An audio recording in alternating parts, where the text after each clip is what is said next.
Alors, frères et sœurs, nous voilà de retour pour un petit, une fois de temps en temps, fois pas de S. Pour ceux et celles qui sont nouveaux aux nouvelles, le une fois de temps en temps, c'est un moment qui est privilégié où est-ce qu'on peut parler d'un sujet qui intéresse la communauté de l'Église dans son sens large. Ce mois-ci, on continue en fait la réflexion qu'on avait entamée au cours de 2025 à Saint-Clair. Si vous vous souvenez, l'année passée, on avait entre autres écouté l'entrevue d'un théologien à propos de l'éco-spiritualité. On avait discuté de liberté et de responsabilité dans la création. Et c'est sans compter qu'on avait débattu de l'importance des réseaux sociaux et de leur effet dans notre vie personnelle et collective. Eh bien, à soir, on est un peu dans la continuité de ça avec la technologie, la création et la place de l'être humain dans le monde. C'est vous autres à Saint-Clair qui aviez évoqué votre intérêt pour ces sujets-là, qui intéressent d'ailleurs notre invité Vincent Pinchot. Alors, Vincent, c'est un ami à moi que j'ai rencontré à l'Université Laval quand on a starté tous les deux nos premiers cours de théologie pour se rendre directement à la maîtrise. Vincent, comme moi, n'est pas nécessairement issu du milieu, à proprement dit, de la théologie, mais de celui de la philosophie, qui nous ouvre les portes à quasiment toutes les disciplines imaginables. C'est peu dire que Vincent est multidisciplinaire. Alors, Vincent a terminé sa maîtrise. De ce que j'en sais, il jongle Non, avec ça, une... ça finit par finir un jour, mais non. Oh, mon Dieu Seigneur, c'est moi qui ai mêlé. J'avais dans l'espérance que tu avais terminé ton mémoire de maîtrise. Mais écoute, ça va venir quand ça va venir. C'est comme moi, hein? Alors, Peut-être que quand je les gens sais reverront aussi... la vidéo plus tard, j'aurai terminé. Ouais, mais mon Dieu, c'est merveilleux ça. Alors, je sais aussi que tu jongles avec une vie de famille très bien remplie et je te remercie d'être là ce soir. Et soit dit en passant, Vincent, il est aussi intervenant en soins spirituels dans le coin de Trois-Rivières et il est aussi diacre en formation. Alors, Vincent, avant de te donner la parole, j'invite de nouveau les gens à garder leur micro fermé pendant la conférence qui est enregistrée. Alors, on ne verra pas vos visages, pas se poser si vous gardez vos micros fermés. Et après, on va avoir environ une trentaine de minutes pour discuter de ce qu'on a entendu. Alors, Vincent, sans plus tarder, je te mets co-hôte si jamais tu veux nous partager des affaires. Et voilà, voilà. Et je te mets aussi en avant-plan. Ça devrait fonctionner, là. Alors, Merci toutes beaucoup. les paroles est à toi, mon très cher. Et moi, je me tais, je te laisse toute la place. Tout d'abord, je vais faire du fil sur ce que tu as dit. Merci beaucoup, Jean-Philippe, et ainsi qu'à la paroisse Sainte-Claire là, de m'accorder la confiance d'être avec vous ce soir, même si, comme Jean-Philippe l'a dit, mon principal pedigree, ce qu'il y a de plus marquant sur mon CV, c'est d'être avant tout l'ami de votre bien-aimé pasteur. Je ne suis pas théologien, je ne suis pas bibliste. Probablement que, comme vous, je suis quelqu'un qui regarde le ciel étoilé le soir et qui s'en émerveille, qui sent une forme de vertige peut-être par rapport au mystère de l'univers et qui sait peut-être au-delà de tout ça. On sait en ce moment, il y a beaucoup de choses qui captent notre attention dans les nouvelles. On peut, par exemple, penser aux différentes guerres qui secouent le monde. Euh, Encore une fois, à l'environnement qui déraille, même si en ce moment, on s'entend, le printemps se fait bien froid. On sait qu'il y a quand même des changements climatiques là, qui sont en cours. Mais moi, quand je veux un petit peu me changer les idées, je regarde ce qui s'en vient dans les prochaines semaines, du moins s'il n'y a pas d'autres retards. Le lancement de la mission Artemis 2, qui est une mission spatiale par laquelle l'humanité va retourner pour la première fois en plus de 50 ans sur la Lune, ou du moins faire un petit tour de notre astre nocturne. À une certaine époque, je ne prévoyais pas être ici ce soir, en fait, je me destinais à des études scientifiques. Justement, c'était une manière pour moi, la science, de mettre des mots et possiblement aussi des équations sur cet émerveillement que je ressentais en regardant, je le disais tantôt, le ciel nocturne. Parmi mes camarades de classe, il y en avait un jour qui m'avait fait une drôle de réflexion. On s'entend lycée, cégep, dans ce coin-là, dépendant de notre parcours. Vers la fin de l'adolescence, on fait face à beaucoup d'angoisse, d'anxiété. Et un de mes amis me disait, moi, ce que je fais pour me déstresser, c'est que je prends du recul sur moi-même. J'imagine dans mon lit, là, une petite boule en train de shaker. Et je prends du recul, je suis dans mon lit, je visualise le lit dans ma chambre, la chambre dans ma maison, la maison dans ma ville, la ville dans mon pays sur le globe terrestre. Et là, je continue, si vous voulez, à dézoomer comme ça. Tranquillement, on se rend compte que la Terre elle-même, à l'échelle du système solaire, n'est pas grand-chose. Et vu d'un autre système solaire, c'est même vraiment rien, finalement.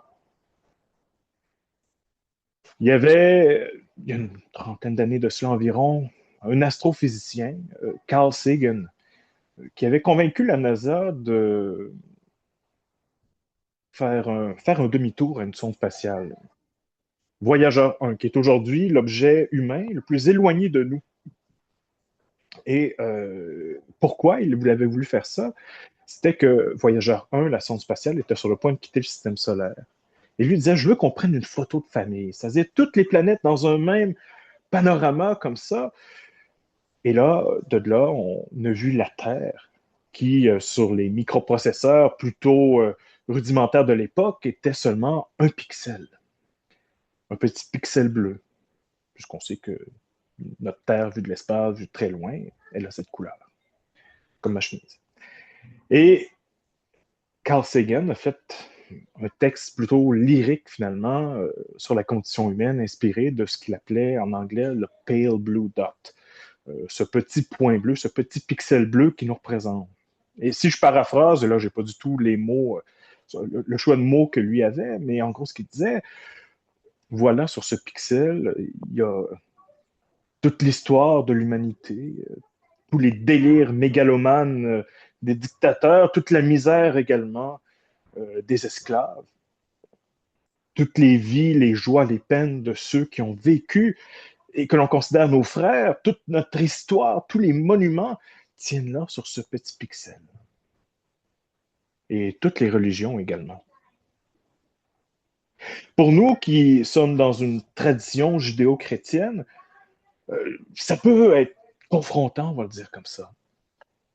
Lorsqu'on prend du recul sur nos propres croyances, ce qu'on appelle également avoir un regard critique sur nos croyances, on se rend compte que la foi juive, la foi chrétienne, tous ses dérivés, également par ailleurs toutes les traditions religieuses de l'humanité, sont bien peu de choses à l'échelle de la Terre, à l'échelle de l'histoire du système solaire et ainsi de suite. On prend du recul et on se rend compte que, bon, il y a une peuplade moyen-orientale de l'âge de bronze qui un jour a eu l'intuition d'un Dieu qu'ils allaient appeler le Seigneur, de manière un peu euphémique. Et cette peuplade-là, bon, c'est une parmi tant d'autres sur 11 000 ans d'histoire environ. Et cette histoire-là, bon, c'est pas toute l'histoire de l'humanité, c'est-à-dire à partir du moment où on a été capable de transcrire, mettre notre mémoire, nos croyances sur papier, je veux dire, c'est seulement une virgule dans l'histoire de l'humanité. Ça fait environ 200 ans que les êtres humains existent. Ça fait environ 13,8 milliards d'années que l'univers existe. Et donc on se dit, bon, nos croyances à nous, lorsqu'on prend du recul, comme l'avait fait mon ami, est-ce que vraiment ça tient toujours? Est-ce que vraiment on sent que notre foi est encore quelque chose de significatif, qu'elle peut rendre compte également, quelque part, de ce vertige que nous prend lorsqu'on considère tout ce dont je vous fais part depuis tantôt? On regarde le vide intersidéral, si je reprends encore mes métaphores, et on se dit, entre nous et l'étoile la plus proche du système solaire, il y a peut-être quelques astéroïdes, quelques pierres inhabitées, stériles, que l'humanité n'aura jamais le temps ni l'intérêt de contempler. Et là, il nous vient un peu ce proverbe qui nous fait dire, si un arbre tombe dans la forêt et qu'il n'y a personne pour l'entendre, est-ce qu'il existe vraiment? Nous, si nous sommes seuls dans l'univers, alors pourquoi est-ce que tout le reste existe? Et si nous ne sommes pas seuls dans l'univers, eh bien, c'est encore plus embêtant. On peut se demander, est-ce que les extraterrestres sur une autre planète, dans un autre système solaire, croient au même Dieu que nous? C'est des questions que je laisserai aux théologiens, je n'en sais pas un. Mais à partir de là, bon, est-ce que la tradition chrétienne est capable de rendre compte, comme je l'ai dit, de cette mise à l'échelle de son propre objet, de l'humanité dont elle prétend être quelque part l'experte, d'offrir sens à son périple? C'est là qu'on tombe sur un verset d'un psaume que j'avais choisi pour justement structurer un peu cet échange qu'on a là ce soir. Ce psaume, le psaume 8, va comme suit, là, je vais de mémoire. Lorsque je regarde les étoiles et les astres que tu fixas, qu'est-ce que l'humain pour que tu penses à lui, le Fils d'un homme pour que tu en prennes souci? La foi chrétienne, on dirait donc, dès le départ, sans même que par la science, nous ayons eu, disons, les outils à cette époque-là pour comprendre à quel point l'univers était vaste, on avait quand même déjà pu déceler le fait qu'on était bien peu de choses. Bien peu de choses devant cette voûte céleste qui devait être assez limitée quand même dans l'imaginaire de ces gens-là, pour qui le village voisin, c'était déjà une bonne marche. Mais également, on peut se poser la question, Dieu, lui, dans tout ça. Si on est insignifiant dans l'univers, alors à quel point est-ce qu'on est insignifiant dans le regard de Dieu, quelque part? Eh bien, c'est là qu'on retrouve aussi dans la tradition chrétienne certains penseurs, comme Blaise Pascal, par exemple. C'était quelqu'un qui était, à son époque, on parle environ au tournant là, du XVIIe siècle, autour de 1650, là, qu'il allait vraiment fleurir.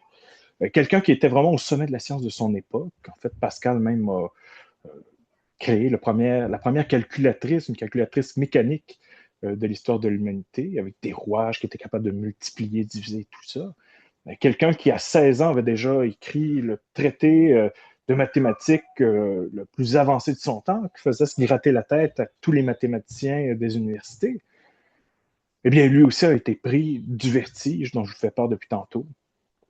Puis il a sorti cette phrase d'un lyrisme qui est qu'on ne peut pas vraiment copier. Il a dit le silence absolu de ces espaces infinis m'effraie. Difficile pour nous de mieux exprimer comment on peut se sentir, comme je l'ai dit, non seulement dans un monde physique qui nous dépasse, mais également face à un mystère, au sens peut-être plus théologique du terme, qui pareillement semble pour nous inconcevable de profondeur, on va le dire comme ça. Pascal va sortir d'autres perles dans ses textes, dans les pensées, qui sont ni plus ni moins que des brouillons qu'on a trouvés dans son tiroir à sa mort. Il va, par exemple, considérer que l'être humain, c'est un tout par rapport au néant, mais un néant par rapport au tout, une sorte de milieu finalement entre le néant et l'infini, dans lequel il se perd, dans lequel il ressent une indicible angoisse. Mais par contre, Blaise Pascal va dire que ce qui fait la grandeur de l'humanité, c'est le fait que même si on est tout petit face à l'infini, on est capable de faire l'expérience de l'infini. Je l'ai dit tantôt, l'univers, aussi grand qu'il soit, s'il n'y a rien pour en prendre conscience de cet univers-là, ça ne change pas grand-chose qu'il ne soit ou qu'il ne soit pas. Être ou ne pas être, disait Hamlet dans Shakespeare. Shakespeare dans Hamlet plutôt, en tout cas. Et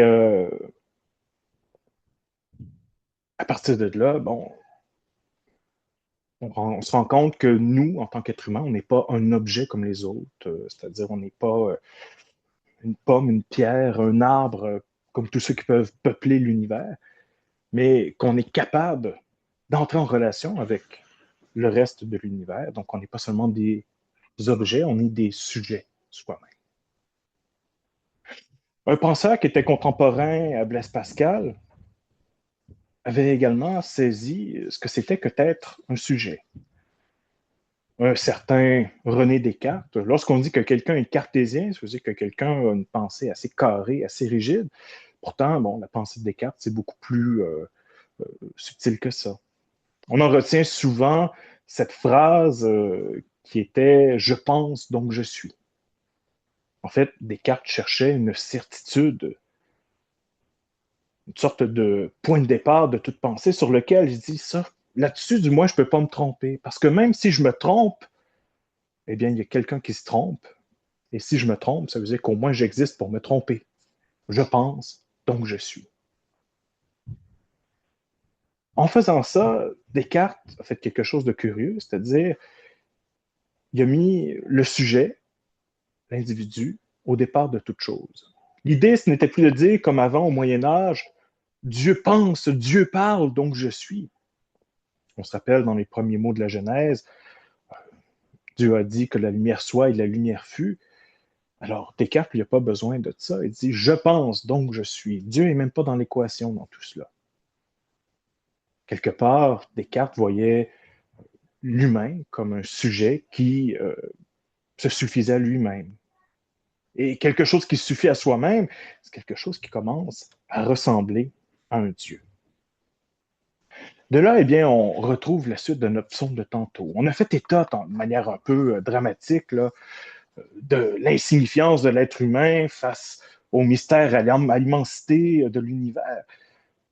Mais après ça, on dirait que le psaume prend une toute autre tangente. Après avoir dit « Qu'est-ce que l'homme pour que tu penses à lui, le fils d'un homme que tu en prennes souci ?» il dit « Tu l'as voulu un peu moindre qu'un Dieu, le couronnant de gloire et d'honneur. Tu l'établis sur l'œuvre de tes mains, tu lui mets toutes choses à ses pieds. » Un peu moindre qu'un Dieu. On passe de « Mon Dieu, je ne suis rien devant l'immensité de l'univers » à « Je suis juste un petit peu moindre qu'un Dieu. » C'est quand même une drôle de tension de voir que ces deux phrases-là, ces deux versets-là se succèdent dans le même psaume. On se dit, est-ce que le psaume est bipolaire? Est-ce que tout d'un coup, il se rétracte ou il se contredit? Non. Je pense que vraiment, il énonce là deux réalités qui sont euh, en tension les unes avec les autres, mais qui sont comme deux aspects, deux dimensions de notre humanité. Descartes, c'est lui qui va dire par la suite que l'être humain, par sa raison, par l'usage de la raison, sa vocation, c'est de devenir maître et possesseur de la nature. Il vivait Descartes à une époque où la technologie commençait à faire des prodiges, on va le dire ainsi. À l'époque, c'était la mode des automates. On commençait à s'imaginer, parce que l'horlogerie, par exemple, était vraiment en plein essor, et on se disait, mais les rouages, on peut les faire tellement petits, les machines tellement complexes. Est-ce qu'on peut même s'imaginer que tout ce qui est autour de nous de biologique, que les animaux, peut-être même les humains, au plus profond de leurs émotions, peuvent être seulement conçus comme des rouages, comme des automates? Ça va mener par ailleurs Blaise Pascal à faire des expériences assez atroces sur des animaux, des vivisections sans anesthésie sur des chiens. Et lorsque les animaux allaient aboyer ou crier au martyr, on se dit, c'est pas grave, ce n'est qu'un automate biologique comme ça. Donc, on voit quelque chose, on voit là qu'il y a quelque chose seulement de plutôt déshumanisant dans cette perspective-là. Cette idée-là de se voir comme étant maître et possesseur de la nature, il y en a qui vont dire, ben, ça a même des racines bibliques. On se rappelle au début de la Genèse, Dieu a dit à Adam et Ève, soyez féconds, multipliez-vous et voyez la terre, soumettez-la, ainsi que tout ce qui s'y trouve, les oiseaux, les poissons et tout le kit.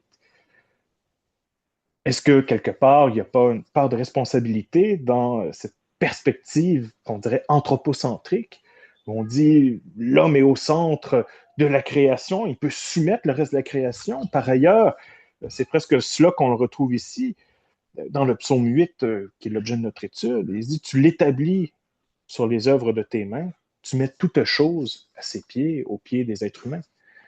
Donc, tout ça pour dire, cette perspective-là, finalement, de domination euh, de la nature, on peut la retrouver dans la Bible, ou du moins si on la lit sans nuance, et si on la lit à travers le prisme de la philosophie des Lumières, dont Descartes est un représentant, on peut aller jusque-là. Même il y en a qui vont dire ce qui nous distingue en tant qu'être humain, c'est le fait qu'on est capable de se servir d'outils. Des outils qui, justement, par la technologie, deviennent d'une complexité déconcertante. On pensait être capable de créer un monde à notre image. Comme Dieu nous a créés à son image, nous, notre vocation en tant qu'être humain, croyait-on, c'était de créer à notre tour un monde à notre image à nous. Les outils, c'est ce qui nous permettrait de le faire. Et quand on essaie de retrouver quel est le premier humain, souvent, on remonte un peu dans les espèces humaines, humanoïdes, il y a l'Homo sapiens, l'Homo erectus, et souvent on s'arrête à l'Homo habilis, puisque c'est lui le premier à avoir créé des outils pour s'approprier son environnement. L'histoire, c'est que en faisant cela, en réduisant notre raison humaine, à être une faculté permettant de comprendre la nature, mais toujours pour la maîtriser, essayer d'en extraire des lois, mais justement des lois au sens contraignant du terme, des lois pour essayer de forcer la nature à obéir à un ordre qui nous profite à nous, essayer de contraindre la nature dans des lois pour se débarrasser de tout arbitraire et à partir de là, soi-même, en tant qu'être humain, ne plus être sujet aux caprices de la nature, mais au contraire, faire subir à la nature nos propres caprices. Tout cela, je crois que ça nous déshumanise. L'être humain, on peut le voir comme un artiste ou un artisan. Comme je le dis, un artisan, ça va gosser un bout de bois, en faire une sculpture. Un artiste également, on va dire, va peindre un beau tableau. Quand on dit qu'on essaie de créer le monde à notre image, encore une fois, c'est qu'on voudrait se reconnaître dans ce monde-là. Et on le fait déjà par ailleurs beaucoup avec les villes où on ne reconnaît plus la nature. On voit l'empreinte de l'homme dans tous les bâtiments d'une ville, même la nature qui est réduite à presque rien, à être qu'une une sorte de matière première, mais qu'on ne reconnaît plus tant la forme a changé. Mais en même temps, il semblerait que, poussée à l'extrême, l'humanité ait créé un monde dans lequel elle n'est plus capable de se reconnaître. Il n'y a rien de plus inhumain, dirait-on, qu'une ville, parce qu'on n'est plus capable d'y habiter. Aujourd'hui, on a créé des outils d'intelligence artificielle. On se demande finalement, est-ce qu'elle n'est pas plus humaine que nous, dans la mesure où on pousse certaines facultés que l'on croyait être le propre de l'homme ici.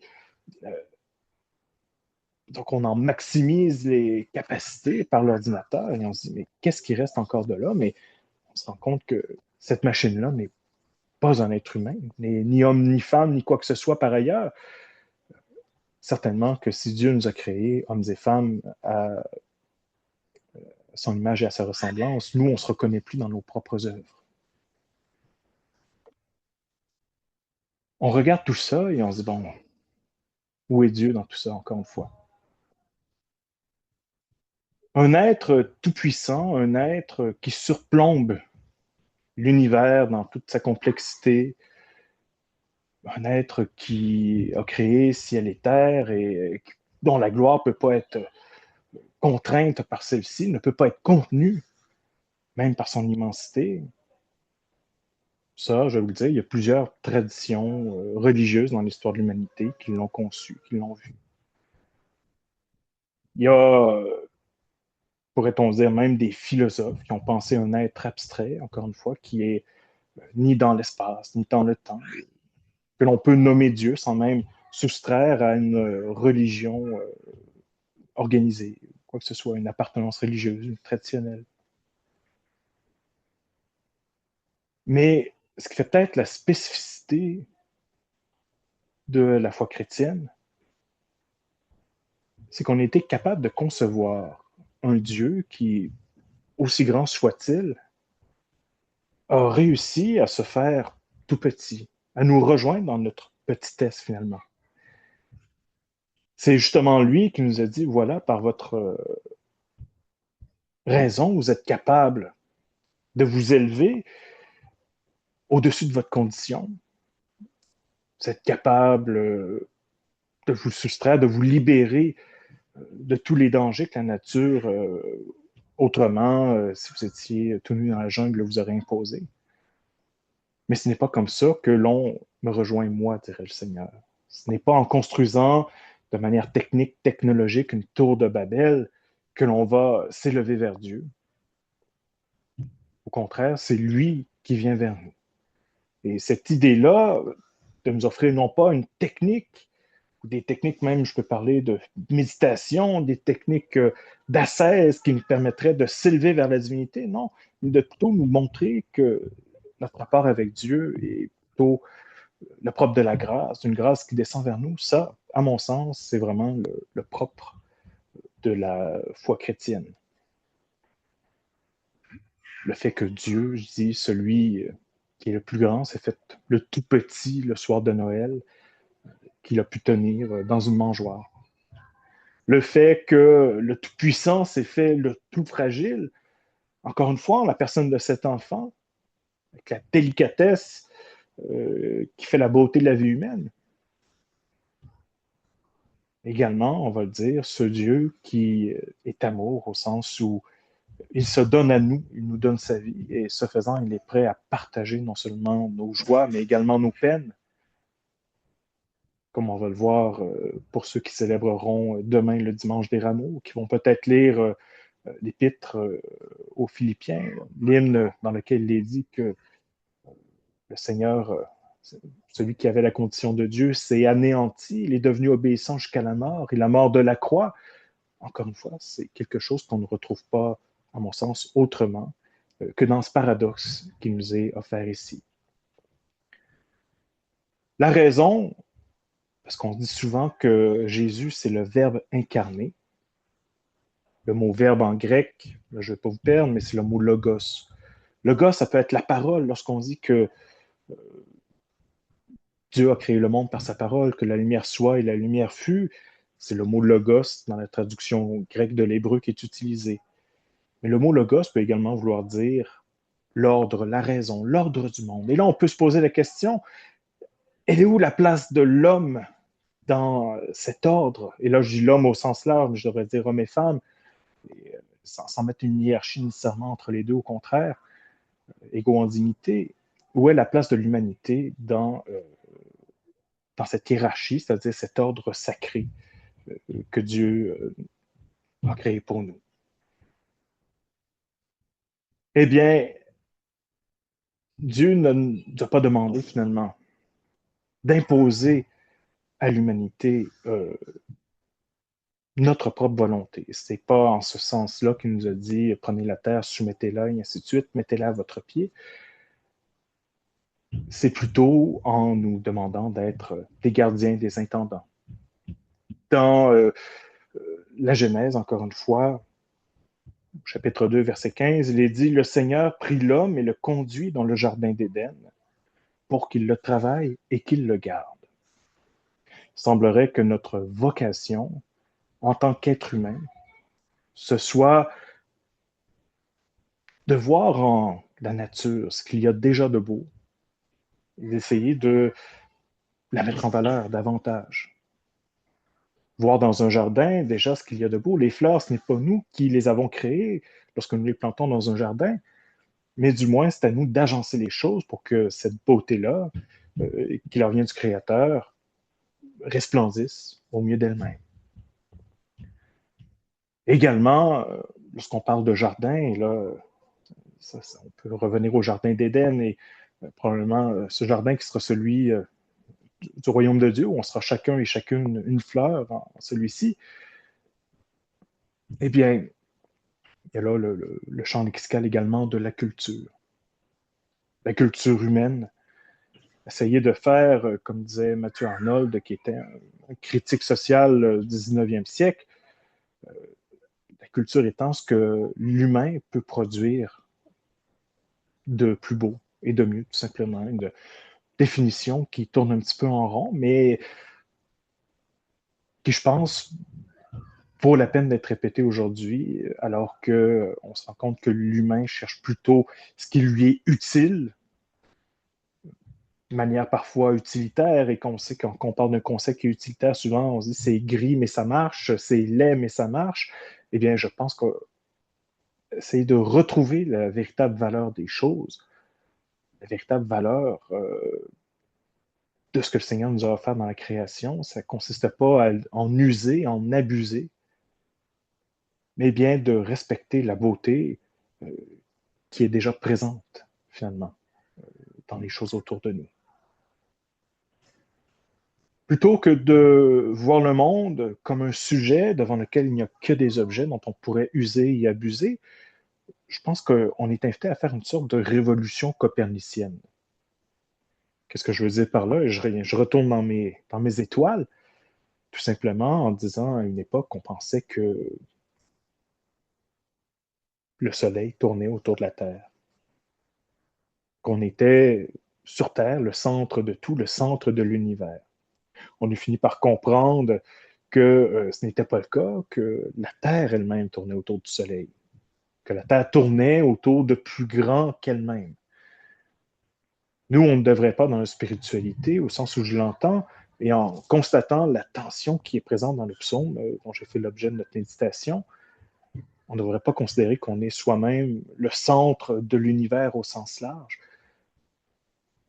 mais plutôt se convertir, opérer cette révolution intérieure dans laquelle on constate qu'il y a plus grand que nous et que comme la Terre tourne autour du Soleil, notre vie à nous, lorsqu'on se convertit, tourne autour de Dieu. S'il y a un sujet euh, dans l'univers, ce n'est pas nécessairement l'être humain. Même si l'être humain disparaissait, on se disait, est-ce qu'il va y encore avoir quelqu'un pour entendre l'arbre qui tombe dans la forêt? Eh bien, se dire que oui, Dieu est là, malgré tout.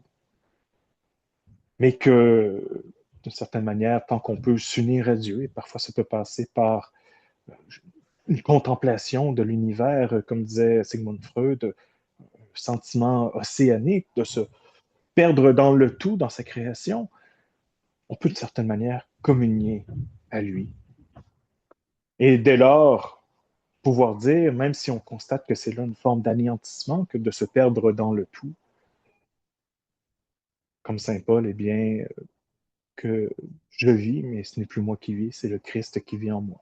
Un Christ cosmique, comme disait Teilhard de Chardin, c'est-à-dire que celui par qui tout a été créé, c'est ce que Saint Paul dit dans l'Épître aux Colossiens, par le Christ tout a été créé, et tout cela, eh bien, on peut comprendre qui on est, on peut comprendre le monde dans lequel nous sommes, une compréhension qui n'est pas seulement, je l'ai dit, technique, mathématique, calculée, c'est d'enfermer la nature dans des lois strictes et rigides, mais bien, je l'ai dit, essayer de saisir la beauté du monde autour de nous, également les dégâts, les laideurs, les tâches que nous pouvons commettre par nos manquements, par nos péchés, et parfois le péché peut euh, être un abus de la création, comme on essaie de le faire valoir le plus récemment, faire un mauvais abus, un abus destructeur de la nature, peut également s'ajouter à la somme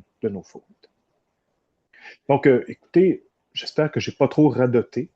Moi-même, en venant ici, ce n'était pas un exposé systématique que je voulais faire. C'était vraiment avec vous ce soir, dans le confort de votre foyer, une méditation, parfois avec quelques hésitations, suivant le flot de la pensée. Mais je serais heureux maintenant de vous entendre, vous, euh, à savoir qu'est-ce que vous vient en tête lorsque vous contemplez le ciel, les astres que le Seigneur a fixés au ciel, et lorsqu'on contemple également notre propre fragilité. Bon, je laisse la parole à Jean-Philippe ainsi qu'aux paroissiens de Sainte-Claire.